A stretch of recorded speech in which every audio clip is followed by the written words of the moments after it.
जिसकी ब्यूटी खूबसूरती को पूरे यूरोप में देखा और माना जाता है, जिसका वीज़ा इंतहाई आसान है, जिसकी कॉस्ट ऑफ लिविंग बहुत ज़्यादा सस्ती है, चीपेस्ट कॉस्ट ऑफ लिविंग है, और जिसमें जो 3 मेजर पॉइंट्स हैं उनको डिस्कस करेंगे। नंबर 1 के ऊपर हम डिस्कस करेंगे कि अल्बानिया का वीज़ा है क्या, किस पासपोर्ट के लिए इसकी क्या वीज़ा रेशो है, और अल्बानिया का वीज़ा किस तरह से मिलता है। नंबर 2 के ऊपर हम डिस्कस करेंगे रिक्वायरमेंट्स, तो अल्बानिया के वीज़ा के लिए डॉक्यूमेंट्स कौन से रिक्वायर्ड होते हैं। नंबर 3 के ऊपर हम डिस्कस करेंगे कि वीज़ा का प्रोसेसिंग टाइम, कि अल्बानिया का वीज़ा का जो है ना वो प्रोसेसिंग टाइम कितना है। तो जो लोग भी सर अब बात करते हैं कि अल्बानिया के वीज़ा के बारे में, सर इसकी जो वीज़ा कैटेगरी है वो इसका ई वीज़ा है। Hello guys, welcome to my YouTube channel, welcome to other interesting blog. एक नई इन्फॉर्मेटिव इंटरेस्टिंग वीडियो लेके मैं आप लोगों के पास आया हूं। हमने इससे पहले एक पार्ट 1 किया है जिसमें हमने डिस्कस किया है कि अल्बानिया एक ऐसा कंट्री है जो कि रिच कल्चर और आर्किटेक्चर पॉइंट ऑफ व्यू से फंटेस्टिक, जिसकी ब्यूटी खूबसूरती को पूरे यूरोप में देखा और माना जाता है, जिसका वीज़ा इंतहाई आसान है, जिसकी कॉस्ट ऑफ लिविंग बहुत ज़्यादा सस्ती है, चीपेस्ट कॉस्ट ऑफ लिविंग है, और जिसमें साइट सीइंग जो वहाँ के लोग हैं वो कितने फ्रेंडली है, और उसके बाद जो बीचेज़ हैं, और उसके बाद वहाँ का जो फूड है, इन सब चीज़ों की हमने एक डिटेल डिस्कशन की है पार्ट 1 में। जिन्होंने नहीं देखा वो पहले प्लीज़ पार्ट 1 को देखिएगा, फिर पार्ट 2 को देखिएगा, ताकि आपको अल्बानिया जाने का पर्पज़ समझ आ जाए। इस वीडियो में हम 3 टॉपिक को डिस्कस करेंगे, जो 3 मेजर पॉइंट्स हैं उनको डिस्कस करेंगे। नंबर 1 के ऊपर हम डिस्कस करेंगे कि अल्बानिया का वीज़ा है क्या, किस पासपोर्ट के लिए इसकी क्या वीज़ा रेशो है, और अल्बानिया का वीज़ा किस तरह से मिलता है। नंबर 2 के ऊपर हम डिस्कस करेंगे रिक्वायरमेंट्स, तो अल्बानिया के वीज़ा के लिए डॉक्यूमेंट्स कौन से रिक्वायर्ड होते हैं। नंबर 3 के ऊपर हम डिस्कस करेंगे कि वीज़ा का प्रोसेसिंग टाइम, कि अल्बानिया का वीज़ा का जो है ना वो प्रोसेसिंग टाइम कितना है। तो जो लोग भी सर चैनल पर नए हैं, काइंडली वो चैनल को सब्सक्राइब कीजिएगा, वीडियो को लाइक कीजिएगा, और कोई भी नई इन्फॉर्मेटिव इंटरेस्टिंग और सबसे ज़्यादा अपडेटेड वीडियो होगी तो वो सबसे पहले आपके पास नोटिफिकेशन बॉक्स में हाईलाइट हो जाएगी, अगर आप मेरे चैनल को सब्सक्राइब करके रखते हैं। चैनल को सब्सक्राइब करने का एक ये भी फ़ायदा है, हम लोग जा रहे हैं जी लाइव सेशन स्टार्ट करने के लिए। इसी वीक में अनाउंस कर दिया जाएगा कि लाइव सेशन की डेट क्या है। लाइव सेशन में होते हैं आपके क्वेश्चंस के वो तमाम आंसर जो आप मुझसे पूछते हैं इंस्टाग्राम पे, जो आप मुझसे पूछना चाहते हैं मेरे इंस्टाग्राम के थ्रू, या फिर आप कमेंट बॉक्स में हाईलाइट करते हैं, आपको उसका रिस्पॉन्स नहीं मिलता, तो वहाँ पर आप डायरेक्टली मेरे साथ स्टे इन टच होकर अपने क्वेश्चंस के आंसर पूछ सकते हैं मुझे। जो लोग भी मुझे इंस्टाग्राम पे फॉलो करना चाहते हैं, मेरी इंस्टाग्राम आईडी आ रही है, मुझे ज़रूर फॉलो कीजिएगा। और अगर आप मुझे टेक्स्ट मैसेज सेंड करना चाहते हैं इंस्टाग्राम पे, तो प्लीज़ पहले आईडी को फॉलो किया करें, फिर मैसेज सेंड किया करें, ताकि आपका मैसेज डायरेक्टली मेरे पास प्राइमरी लिस्ट में शो हो जाए और मैं आपको फ़ौरन से एकदम जल्दी से रिप्लाई कर दूँ। अब बात करते हैं कि अल्बानिया के वीज़ा के बारे में। सर इसकी जो वीज़ा कैटेगरी है वो इसका ई वीज़ा है। ई वीज़ा के बारे में अगर हम बात करते हैं तो ई वीज़ा इलेक्ट्रॉनिक वीज़ा को कहते हैं। इलेक्ट्रॉनिक वीज़ा ये है कि आप घर में बैठ के आराम से इसके एक इमिग्रेशन की साइट को ओपन करते हैं अल्बानियन गवर्नमेंट की, उसके बाद आप उसकी एप्लीकेशन को डिटेल से फिल करते हैं। एप्लीकेशन को फिल करने का तरीकाकार यह है कि आपके सबसे पहले डॉक्यूमेंट्स होने चाहिए। तो जब हम डॉक्यूमेंट्स की बात करते हैं कि डॉक्यूमेंट्स कौन से आपको रिक्वायर्ड हैं, तो पहले हम उन डॉक्यूमेंट्स की बात करते हैं, फिर हम बात करेंगे कि आप लोगों के लिए जो ई वीज़ा है ये पाकिस्तानी पासपोर्ट के लिए है और इंडियन पासपोर्ट के लिए वीज़ा रिक्वायर्ड नहीं होता, लेकिन इसके बावजूद कौन से डॉक्यूमेंट्स जो है ना वो कैरी करने हैं, कौन से डॉक्यूमेंट्स आपको रिक्वायर्ड होते हैं। तो डॉक्यूमेंट्स की जब हम बात करते हैं तो नंबर 1 पे आपका पासपोर्ट आता है, जो कि एटलीस्ट 3 मंथ जो है ना वो वैलिड होना चाहिए। यूजुअली हम पासपोर्ट की बात करते हैं 6 मंथ की वैलिडिटी होती है, लेकिन अल्बानिया के लिए अगर आपका पासपोर्ट 3 मंथ वैलिड है, 3 मंथ की वैलिडिटी वो रिक्वायर्ड करते हैं जब आप डेट ऑफ अराइवल से लेकर डेट ऑफ एग्जिट कर रहे होते हैं, तो वो बिटवीन की ब्रैकेट में 3 मंथ की वैलिडिटी होनी चाहिए। ऐसा नहीं होना चाहिए कि जब आपने वहाँ पे लैंड किया, आपका ट्रिप जो है ना वो 1 मंथ का है, तो 1 मंथ के बाद आपकी जो पासपोर्ट की वैलिडिटी है वो ख़त्म हो रही है, तो 3 मंथ की वैलिडिटी जो है ना वो रिक्वायर्ड होती है।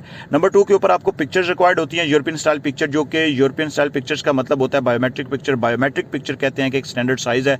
अल्बानियन वेबसाइट पर जाके आप उसको देखेंगे तो आपको प्रॉपर एक पिक्चर का साइज़ पता चल जाएगा कि कौन सा इन्होंने स्टैंडर्ड दिया हुआ है। या फिर आप जो है किसी भी फोटोग्राफर को जाके बताएंगे कि जी हमें एक ऐसी पिक्चर चाहिए जो हमने शेंजन वीज़ा के लिए लेनी है, तो वो सेम पिक्चर यूरोपियन यूनियन के वीज़ा के लिए भी आप अप्लाई कर सकते हैं, जैसे Romania, Albania, Armenia, something like that.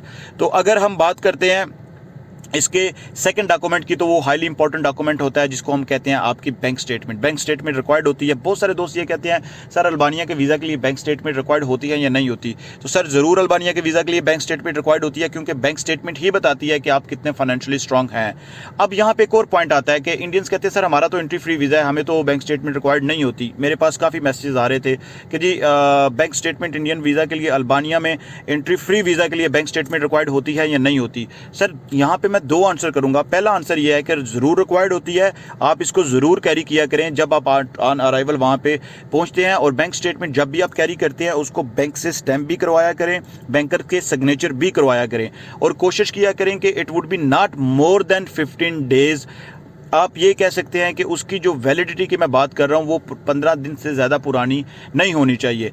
अगर वो 15 दिन से ज़्यादा पुरानी होती है तो वो इतनी ज़्यादा वैल्यूएबल नहीं होती। जब आप ट्रैवल कर रहे हैं, आपकी डेट ऑफ ट्रैवलिंग आ गई है, तो विद इन अ वीक कोशिश करें कि उसको ले लें। और जो लोग अप्लाई करते हैं, अपलोड करते हैं, उनके लिए इट डजेंट बी मैटर, जो लोग ई वीज़ा के थ्रू अप्लाई कर रहे होते हैं। अब दूसरा इसका आपको पॉइंट मैं ये बताता हूँ कि अगर कोई बंदा बैंक स्टेटमेंट नहीं कैरी करता तो उसके कंसिक्वेंसेज या रिजल्ट क्या निकलता है। इसी एक वीडियो का पार्ट 3 है जो अल्बानियन की सीरियल चल रही है, उसमें मैंने मेंशन किया हुआ है जो एक वीडियो है, वाई अल्बानियन इमिग्रेशन और गवर्नमेंट डिपोर्ट पाकिस्तानी और इंडियन नेशनल्स या पासपोर्ट के लोगों को, तो वो ज़रूर देखिएगा। उसमें बैंक स्टेटमेंट की एक डिटेल डिस्कशन है। अब नंबर 3 के ऊपर जो डॉक्यूमेंट आ जाता है वो आती है जी आपकी टैक्स रिटर्न्स, जो कि आप प्रूफ देते हैं कि आपकी जो इनकम है वो वैलिड है। इंडिया से अप्लाई करते हैं या पाकिस्तान से अप्लाई करते हैं, जो लोग जीसीसी से अप्लाई करते हैं उनको एनओसी ज़रूर रिक्वायर्ड होता है अपने स्पॉन्सर का, with sponsor signature and with sponsor ID. अब यहाँ पे आईडी के मैंने जिक्र इसलिए किया है कि बहुत सारे लोगों ने स्पॉन्सर आईडी के बगैर भी अप्लाई किया हुआ था, उनका वीज़ा रिजेक्ट कर दिया गया है। नंबर 3 के ऊपर जो है ना वो आपको एनओसी या टैक्स रिटर्न चाहिए होती है। नंबर 4 के ऊपर आपको आपका कंप्लीट ट्रैवल प्लान चाहिए होता है, डिटेल आइटनरी आपने उनको सबमिट करनी है। आप किस पर्पज़ के लिए जा रहे हैं, आपने क्यों वहाँ पर जाना है, विजिट क्या करना है, कौन सी प्लेसेस को विजिट करना है, जो कि आपसे ऑन अराइवल इमिग्रेशन काउंटर पे क्वेश्चन भी किए जा सकते हैं, आपसे भी पूछा जा सकता है। तो इसका बेस्ट वे ये है कि आप ट्रैवल प्लान जब भी सेट करते हैं तो साथ सर्बिया का भी ट्रैवल प्लान बना लिया करें अल्बानिया के साथ, क्योंकि वो भी एक वीज़ा फ्री एंट्री है। तो वहाँ पे भी आप अगर ये ट्रैवल प्लान बना लेते हैं तो वो भी आप दिखा सकते हैं। और एक सबसे इंपॉर्टेंट जो डॉक्यूमेंट्स है वो है यहाँ पे रिटर्न टिकट्स। आपकी रिटर्न टिकट्स ज़रूर होनी चाहिए जब आप वहाँ पे पहुँचते हैं। और इसके अलावा उससे भी जो ज़्यादा इंपॉर्टेंट डॉक्यूमेंट्स है वो है जी आपकी होटल बुकिंग।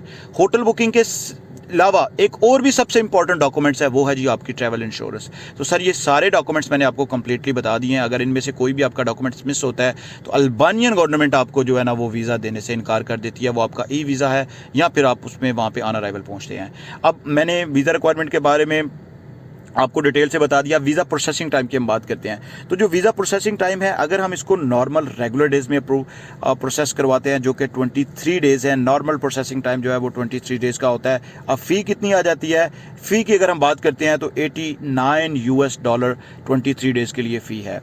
अगर हम चाहते हैं कि जी हमारे पास 23 डेज़ से पहले वीज़ा आ जाए, हम उसको ज़्यादा जल्दी से प्रोसेस करवाना चाहते हैं, तो जब आप ई वीज़ा की एप्लीकेशंस पे जाके उसको फिल कर रहे होते हैं तो सेकंड ऑप्शन आपको मिलेगी 19 डेज़।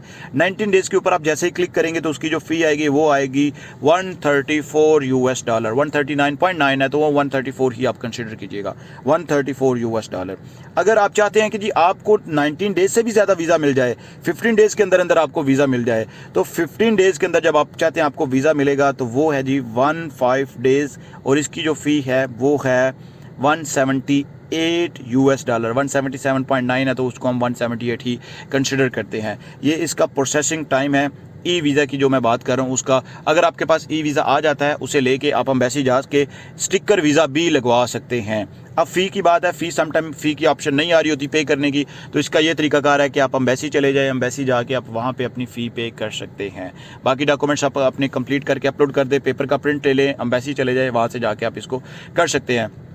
वीडियो काफ़ी लंबी हो रही है, इसको मैं यहीं पे खत्म करता हूँ। कोई किसी किस्म का कोई क्वेश्चन होगा, कोई रेलेवेंट इंक्वायरी होगी, कोई आपको समझ नहीं आएगी, आप मुझे इंस्टाग्राम पे टेक्स्ट मैसेज कर सकते हैं अकाउंट को फॉलो करके, या मुझे कमेंट बॉक्स में हाईलाइट कर सकते हैं। सर पार्ट 3 ज़रूर देखिएगा, पार्ट 3 देखना नहीं भूलिएगा। अगर आपने अल्बानिया में ट्रैवल करना है जो सबसे ज़्यादा इंटरेस्टिंग कंट्री है, तो पार्ट 3 को ज़रूर देखिएगा जो सबसे ज़्यादा इंपॉर्टेंट है, जिसके बारे में मैं बताने जा रहा हूँ कि why Albanian immigration deport to the Pakistani and Indian citizen. तो मिलते हैं पार्ट 3 में, तब तक के लिए स्टे ब्लेस्ड, अपना ख्याल रखिएगा। Why Albanian immigration deport Pakistani और इंडियन सिटीजन। तो सबसे पहले इसमें जो एक इंटरेस्टिंग बात है वो ये है कि किसी भी कंट्री की इमिग्रेशन डिपोर्ट क्यों करती है। तो इमिग्रेशन पॉइंट ऑफ व्यू से सबसे पहले जो चीज़ हमारे माइंड में आती है वो आती है इमिग्रेशन के क्वेश्चंस के आंसर। मैंने एक पहले भी वीडियो शेयर की थी, ये गए उनसे पूछा गया कि भाई जर्मनी क्यों आए हो, किस पर्पस के लिए आए हो, और उसके अलावा उनको क्वेश्चंस के आंसर देने के बाद इमिग्रेशन ने जब उनको रिलीज़ कर दिया, उनको कह दिया कि भाई ठीक है आपको एंट्री हम देते हैं, तो उसके बावजूद उनको क्यों पकड़ लिया, उनको क्यों रोक लिया। जब वो दोबारा मेन गेट से अपना सामान उठा के बाहर निकलने लगे। तो अगर आपने वो वीडियो नहीं देखी तो वो अल्बानिया एक यूरोपियन कंट्री है और यहाँ पे इंडियन पासपोर्ट के लिए वीज़ा फ्री एंट्री रखी गई है। वीज़ा फ्री एंट्री का मतलब है कि आपको कोई भी, इंडियन पासपोर्ट की मैं बात कर रहा हूँ, आपको कोई भी वीज़ा रिक्वायर्ड नहीं होता। जैसे ही आप लैंड करते हैं, आपके अपने ऊपर है कि आप किसी को कितना चांस देते हैं बोलने का, इंटेरोगेट करने का, या फिर आपको पकड़ने के लिए। अच्छा, अब एक जो सबसे इंटरेस्टिंग बात है वो होता है सर आपका कॉन्फिडेंस। आपका कॉन्फिडेंस इतना स्ट्रांग होना चाहिए, इतना ज़बरदस्त होना चाहिए। चीज़ों को आपने जो उनको, जब वो चीज़ें चेक करेंगे तो उनको बताने का आपका तरीकाकार इतना कॉन्फिडेंटली होना चाहिए कि उनको वाकई ही में लगे कि यार he is the she is the genuine entry Sikar. अब मैं पाकिस्तानी पासपोर्ट की अगर बात करता हूँ तो पाकिस्तानी पासपोर्ट के ऊपर ई वीज़ा होता है।